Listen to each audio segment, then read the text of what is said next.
Hello everyone, welcome to my channel. Today I'm going to be putting us through with the things that we need to consider to study abroad.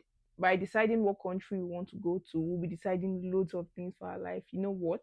The country you decide to study in can determine a lot about your future. So you want to think about it thoroughly before you make a decision.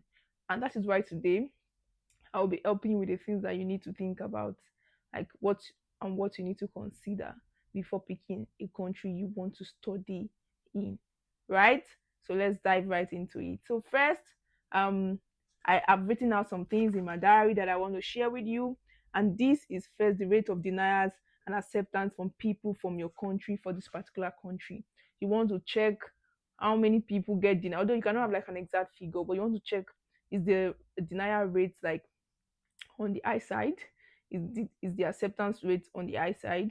I know that this does not determine if you will get accepted or denied, but this will actually help you to at least have a hint of how well you're supposed to prepare yourself for the document submission. If you have submitted documents, to give you an hint of how well you're supposed to prepare for the interview, if you have to do an interview at the embassy, and also it gives you an hint of your chances, right?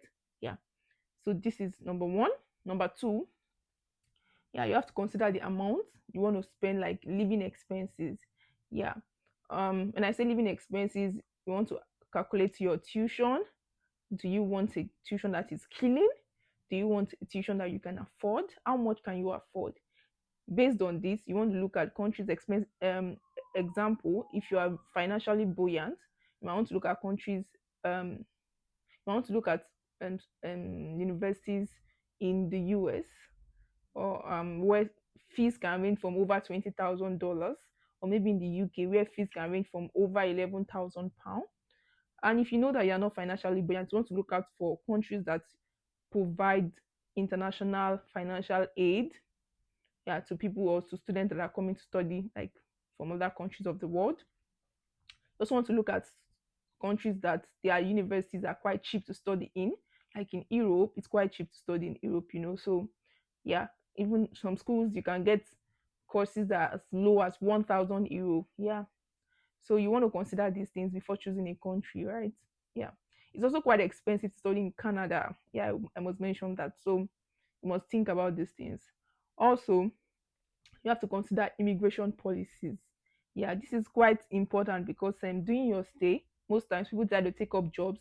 You want to consider the country I want to go to. Am I able to work for 20 hours? Am I able to work for more than these hours? Probably during the break or during the time. How many hours am I able to work for? You want to consider because some countries like in Europe, like in Lithuania, in Estonia, you're able to work as a student for 40 hours. This is quite good.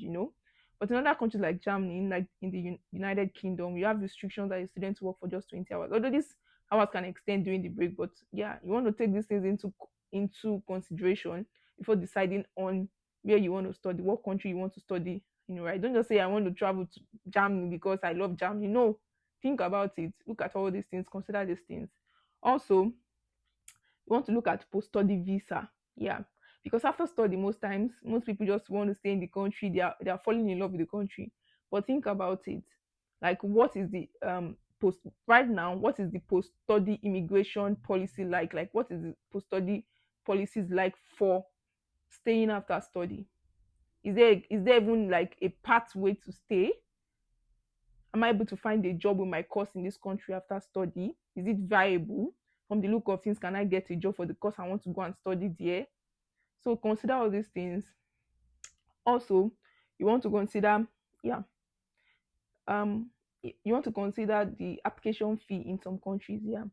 Okay, so why I mentioned this is because in some countries, like in the US, application fee is like one course in one university for one application fee.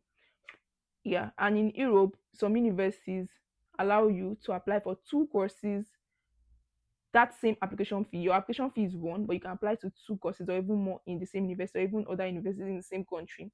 So you want to consider this. And sometimes application fee can be quite cheap in Europe. You can see application fee for €35, yeah, €40, yeah.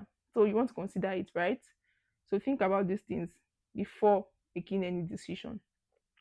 Also, you want to consider, yeah, how easy it is to get a date at the embassy, because sometimes it's quite difficult to get dates even at the embassy for for the country you want to go to.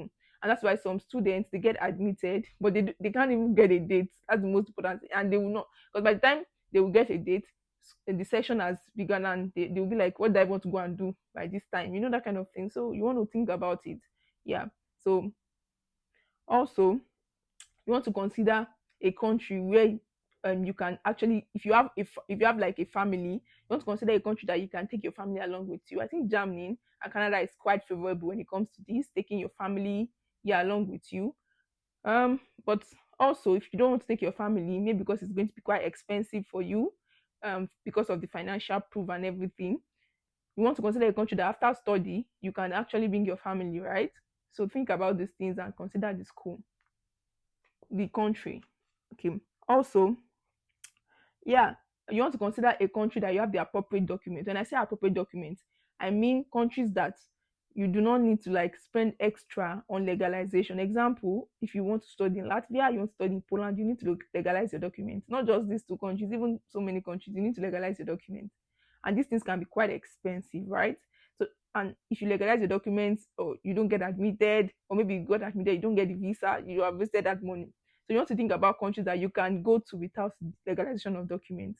Yeah. So think about these things. Also, you want to think about. I think that is all that I wrote. But I also wrote other things that I think they are not paramount, but they are necessary. You want to consider the climate. Are you able to cope? In some countries, the weather can be. In fact, you don't want to even imagine it. Are you able to cope with the cultural lifestyle? Are you able to cope with the resources for learning? Yeah, like the language, for example. I feel like learning language is not even difficult. Like regardless of the language, if you are determined, you can learn it. So, but are there resources to even learn that language in that country, right? So think about these things, right? Yeah, if you have any questions, you can leave it in the comment section. Of course, I'm going to be here to answer you. Bye. I hope this video helps. Please don't forget to subscribe. Bye.